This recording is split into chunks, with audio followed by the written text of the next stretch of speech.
Kwa miaka ya nyuma ndio imekuwa miaka ya nyuma enzi hizo imekuwa kwamba wanawake ni watu ambao watakaa nyumbani, watafanya hiki vile vitu ambavyo ni basic vya msingi vinafanya na wanaume.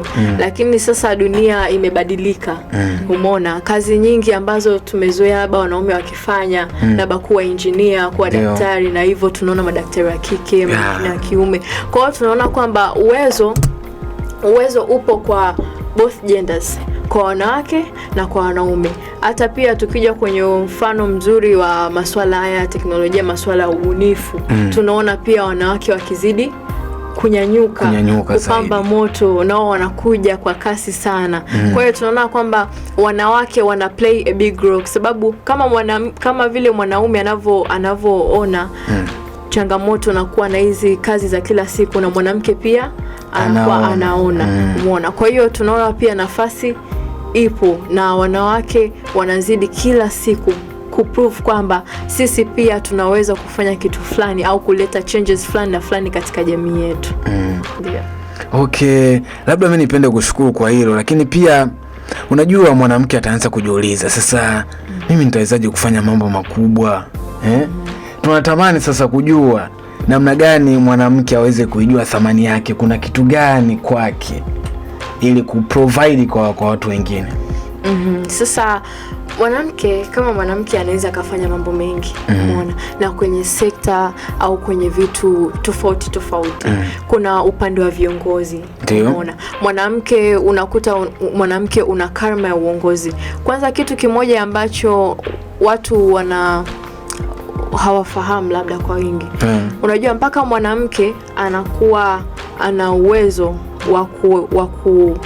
wa kuendesha familia. Tunajua mwanaume ndo kichwa, lakini mwanamke anakuwa anasimamia na hivi na hivi. Hiyo tayari ni leadership born with her. Mwanamke ndo mlezi kabisa. Umeona? Kwa hiyo tayari ni leadership. Kwa hiyo mwanamke anaweza kawa kiongozi bora sana. Tunaona mfano wa viongozi bora sana katika nchi yetu. Tunamwona rais wetu, tunamwona Tulia Ackson na viongozi wengine wakubwa. Lakini pia ukiachana na swala hilo, kuna mambo ya masuala mazima ya innovation, ubunifu. Umeona? Tukisemea ubunifu ni uwezo wa kuja na idea, wazo ambalo linaweza likaleta solution, likatatua changamoto fulani katika jamii au kuboresha kitu fulani katika jamii. Kwa hiyo kitu pia kama mwanamke anaweza akaja nayo kwamba nimeona changamoto fulani na fulani. Sana wanawake ni watu ambao wanakuwa wana face a lot of difficulties kwenye maisha, changamoto nyingi sana. Kwa hiyo unakuta mwisho wa siku anakuja na idea kwamba labda tufanye hiki na nifanye hiki na wewe kusiwe na hiki na hiki ambacho kinaweza kusolve changamoto hii. Kwa hiyo pia tuna hiyo nafasi katika ubunifu. Lakini mambo mengine, ni changamoto gani wanawake wanazopitia? Yaani changamoto zinazokwamisha wanawake kuwa wajenzi wa suluhisho barani Afrika, changamoto gani wanapitia? Okay. Changamoto ambazo so far ninaona ni kubwa sana. Cha kwanza ni mindset za watu wanaotuzunguka. Umone, unakuta mtu upo kwenye mazingira ambayo mtu anakuona kitu fulani wewe huwezi kufanya. Yaani watu tayari wanakupa limitation ya akili yako kwamba fulani ataishia labda hivi, atasoma, ataolewa na hivyo itaisha. Umeona? Kwa hiyo unakuta mindset za watu waliotuzunguka wanatukatisha tamaa. Unaweza ukaenda ukamfuata labda ni rafiki au ni mtu unayemheshimu kwamba mimi nimekaa chini, nimeona mfano labda kwenye swala zima la kilimo, labda naona kama tunashindwa kufanya vizuri, kutrack vizuri mazao yetu. Umeone? Kwa nini tusiwe na mfumo ambao labda utatrack mazao, utatrack soko la mazao linavyopanda na kushuka na hivyo.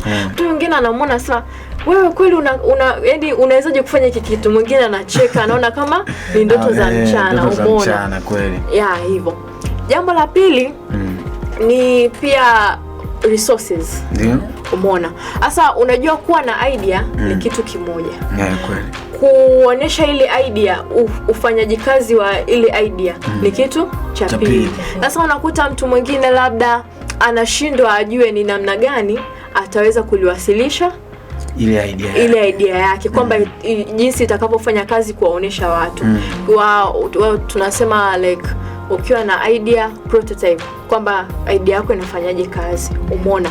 Sasa hapo ndo hapo inakubidi uwe na skills za teknolojia, umeona, namna ya kutengeneza prototype, au unakuta una rafiki labda anakusaidia, umeona.